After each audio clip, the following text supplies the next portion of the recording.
Hey guys, what's up? Outcast Penguin here, and I can already tell you, today's video is going to be a fun one. I already know that a lot of you guys are contemplating the best words to describe how much of an idiot I am, but let me start by saying that this video will make it very clear to you that without the use of one-hit KO jutsus like Amaterasu or Kamui, which, Naruto can't use anyways, that Naruto would likely not only stand a chance against Goku in a fight, but may even be able to easily dispatch him if necessary. A short note, however, before we begin, is that I want all of you to watch the whole video before leaving any comments. This is a touchy subject, and there's a tendency to act without taking a look first. If my analysis is crap, well, fine, but I want you to base it on my video instead of any preconceived notions that you may have. I'm sure that this sounds like crazed and rabid fan-raving to just about everyone. Basically, anyone who's ever watched an anime in their lives has watched Dragon Ball Z, and everyone who has watched that series knows that it's basically ridiculous. I mean, by season 1, Vegeta already claimed to have enough power to blow up the Earth, and he does blow up a planet even earlier than that if you're watching filler. All of us who have watched the show know that Goku beat him, albeit with some help, and that the first season wasn't even the tip of the iceberg. It was more comparable to like a grain of sand on a beach, or a single comment in the sea of angry comments I already feel coming my way. Especially by Dragon Ball Super, things get a little nuts, with characters who have enough power to literally break the fabric of space-time because they punched someone else in the face that hard. Honestly, I question the scientific nature of such a possibility, but that isn't really the point. Anyone who has watched Naruto knows that Naruto is basically tied for the top spot in his world, which consists of people who, by and large, wouldn't stand a good chance against Yamcha. So what is this whole video about? Easy. Using reasoning and approximations that will be fair, I will show how one of the people that could beat Yamcha would also be able to beat the ultimate fighter in all of anime history. So to start, I think it's only right to take a look at the progress of each of these characters throughout their respective series. And I'll start at the beginning of their series rather than the actual day they were born, because, how do you measure that? Goku certainly has Naruto beat at this point, at least in comparison to the people that they have to fight. Goku easily takes down grown men, Tibetan monks, or at least their equivalents, and even the Demon King Piccolo with relative ease when he's still just a kid. Naruto goes up against his fair share of bad guys as well, outwitting, if only for a moment, even one of the 7 legendary swordsmen of the Hidden Mist. It's quite the feat for someone his age, but if we're being honest, the guy couldn't move and basically had both hands tied behind his back at the moment. Other than that, even though he goes up against geniuses, most of the people he fights are about his age in the first series. He does have much tougher enemies that are his age, like Gaara and Sasuke, but these kids still wouldn't hold much of a candle to the laser show that Dragon Ball series is pretty well known for. That said, neither of these guys are pushovers. Naruto has the ability to summon frogs the size of a mountain, even as a young child, which could operate as a sort of a counter to the Great Ape if Naruto played his cards right. And the Nine-Tailed Fox powers are nothing to sneeze at. He stopped a snake the size of a basilisk in Harry Potter without even going into Tailed Beast cloak form. Despite this, I still feel like such a feat wouldn't be too much of a challenge for Goku. As a matter of fact, I would say that Goku has Naruto completely beat through the first series, and things only get worse in the next series. Naruto gains a significant amount of strength in the break between his shows, but the only way he would even stand a chance against Goku at the beginning of the show would be by entering at least 4-tail mode, with the Biju Bomb to counter the Kamehameha. Sadly, this would only serve to make the fight a close fight. Naruto takes constant damage in this form and has no control over himself. In fact, one could say he isn't even the one fighting, it's Kurama. Naruto himself isn't doing much, and it would be hard to believe that even 4-tailed Kurama could actually stand a chance against Goku. It would just make the playing field a little bit more even. As these series progress, the distance between these two characters only grows more vast. Naruto gains a considerable amount of strength compared to the others in his universe, but Goku grows much faster. The Kaioken, the Spirit Bomb, going Super Saiyan forms 1, 2, and 3. By the time Naruto finally gets to work with Kurama and enter a realm where attacks look comparable between the two shows, the actual potency of Goku's attacks far exceeds their appearance. If Goku were a sleepwalker, the world would be completely doomed, because he probably has to restrain himself while walking to to prevent opening fissures from the depths of the underworld beneath him. And Goku's growth doesn't even end there. By the beginning of Dragon Ball Super, his sparring with Beerus threatens to destroy the fabric of the universe, and that's just the first arc. He only continues to get stronger and stronger, faster and faster. By the end of Naruto Shippuden, I would gauge Naruto and Sasuke in terms of Dragon Ball Z measurements to be about 1 Raditz. You see, power level is basically irrelevant in the show Dragon Ball Z. It was introduced by the writer Akira Toriyama as a way of saying that putting a number to these characters is kinda stupid. In the end, every scouter eventually breaks while measuring a character, or by being crushed by Vegeta. So instead, I will be measuring in terms of how strong a person is compared to another character. Naruto at the end of his journey is able to alter nature in clashes, a feat that I would estimate to be relatively similar to when Raditz blew up most of Mountain. Goku, however, is worth several million, if not billion Raditz by the end of Dragon Ball Z, let alone Dragon Ball Super. By this point, I'm sure that most of you are a little bit confused. Wasn't this video about how Naruto could beat Goku? This whole video has been about how Goku would paddle Naruto on the behind. So was it just clickbait? In short, yes. Okay, now, calm down, I'm just pulling your leg here. You see, we've been looking at this all wrong this whole time. Let me pose a question to you guys. How is time measured? In series? In episodes? While I agree that these shows make it hard to tell, and one could argue that people in Dragon Ball don't measure time at all, time in our world is measured in hours, minutes, seconds, days, months. You see what I'm getting at, right? Sure, in Dragon Ball Z, 5 minutes is really more like 2.5 hours sometimes, and at other times, a year can last up to 24 hours. Time is construed to be sure, but it is theoretically measured in about the same increments if filler is removed. We've been looking at these shows as though they started at the same period, and ending as though they were compared side by side. The beginnings line up, the middles line up, and the ends line up. But time flows in these shows very differently from how the series do. Let's look at this a little bit differently, with an emphasis on age and passage of years rather than position in their respective series. Goku still has Naruto beat out early on. After all, Goku is younger than Naruto when they start out, or at least it looks that way. I'm not really sure.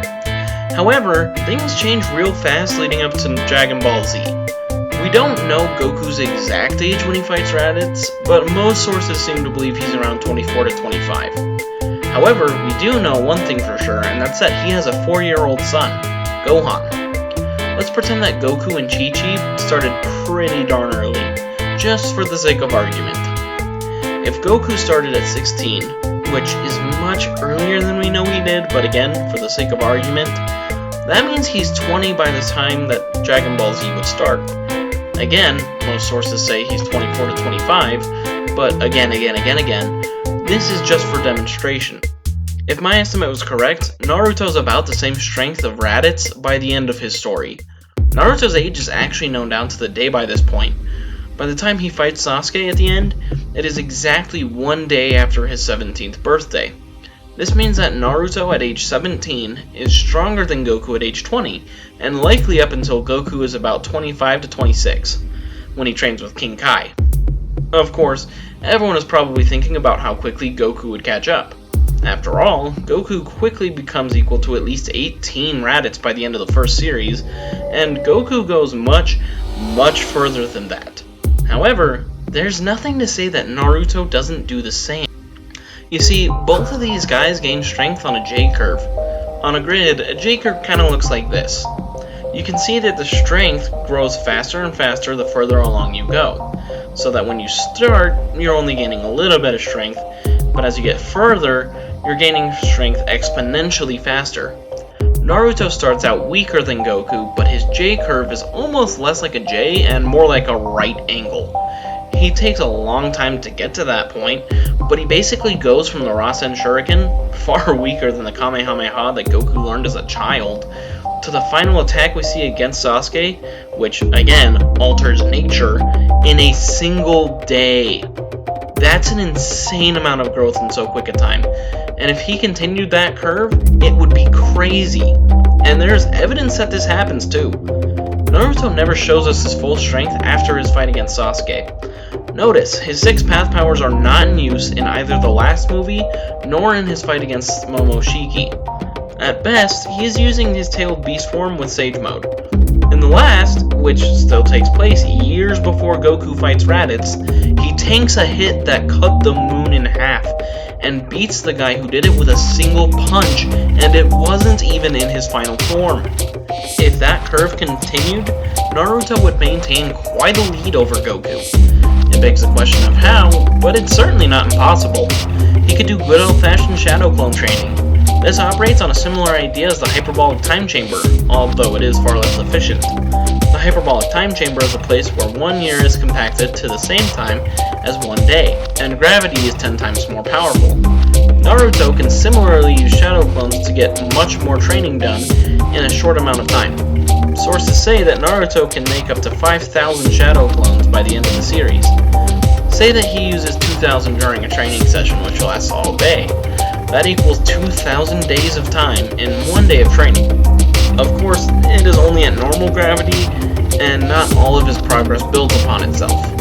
If a clone learns something useful, it has to disappear before the rest of the clones have access to that info.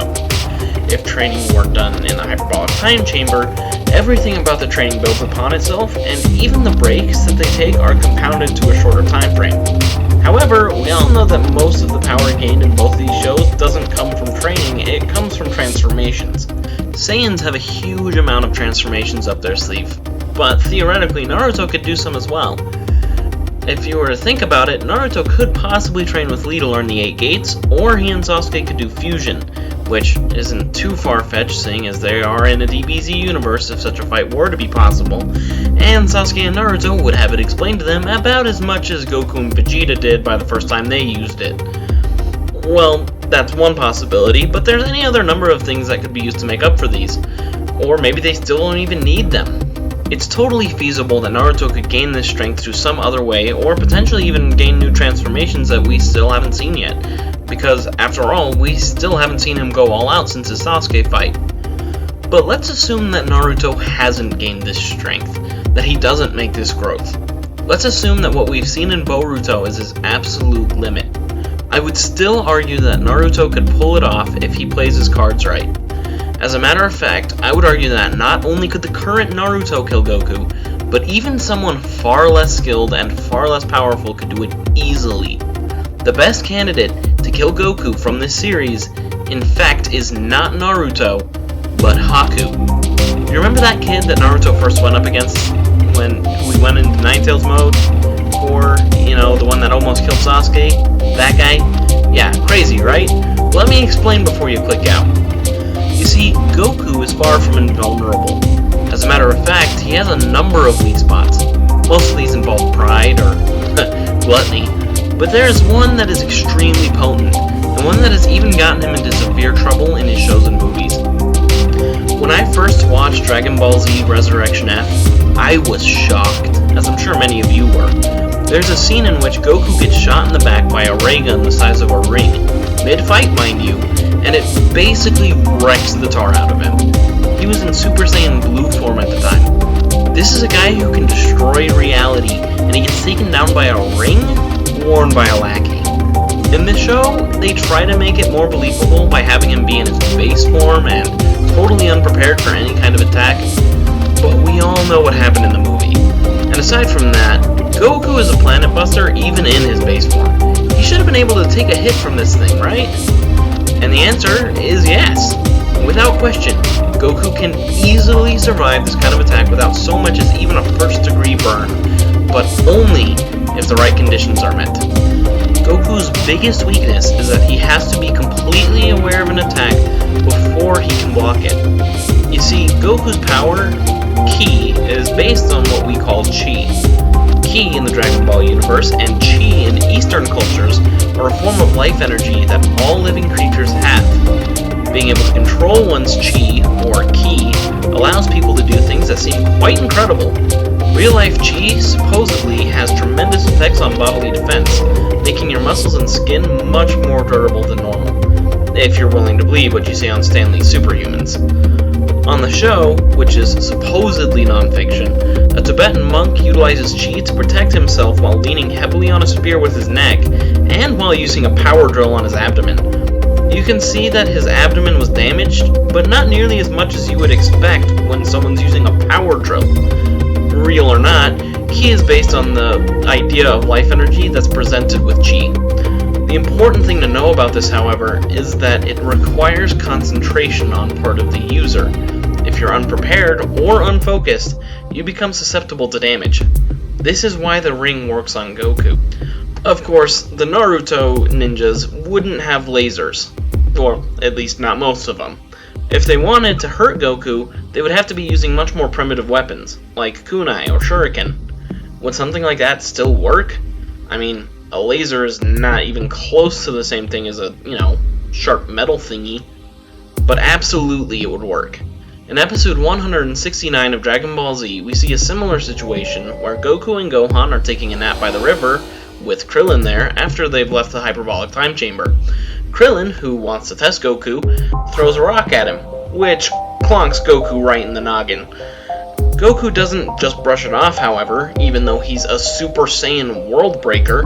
He grasps his head in pain and chews Krillin out. Looking at the arc that the rock follows, we can see that this was a fairly average throw, even one that you or I could have made.